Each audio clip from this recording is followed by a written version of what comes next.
Tim Transmart mendatangi kantor PAL TV dan disambut langsung oleh General Manager PAL TV Sri Febriandi.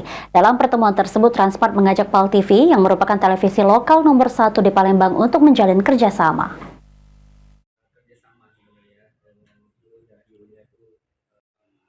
Dalam pertemuan antara Transmart dan PAL TV di lantai 2 kantor PAL TV, pihak Transmart mengajak PAL TV untuk bekerja sama dalam meningkatkan solidaritas antara kedua pihak.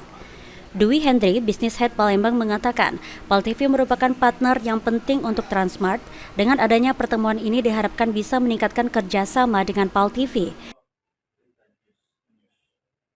TV ini kami anggap sebagai salah satu partner yang penting dengan Transmart Palembang. Kami bersilaturahmi hari ini. Mudah-mudahan ke depan dengan adanya sinergi ini akan bisa ditingkatkan menjadi kolaborasi. Entah itu nanti PAL TV bikin acara di Transmart atau kami menghubungi PAL TV. Dengan adanya silaturahmi ini, insya Allah kedepannya akan lebih intensif lagi, gitu kurang.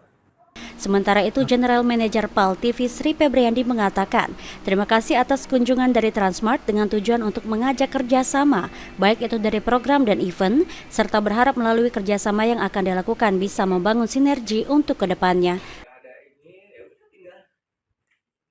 Ya, alhamdulillah, terima kasih pihak Transmart sudah datang ke PAL TV, yang mana intinya bakal berkolaborasi lah ke depan, baik dengan program, baik itu juga dengan event, dan semoga PAL TV dengan Transmart tetap sinergi terus ke depannya. Untuk harapan ke depannya? Harapan ke depan ya tetap sinergi, dan juga diharapkan juga event-event nanti bisa di Transmart, nanti Transmart pun bisa ikut event di PAL TV, nanti bisa PAL TV combine ke Transmart, jadi pokoknya harus tetap sinergi ke depan. Ridho Ilahi, PAL TV.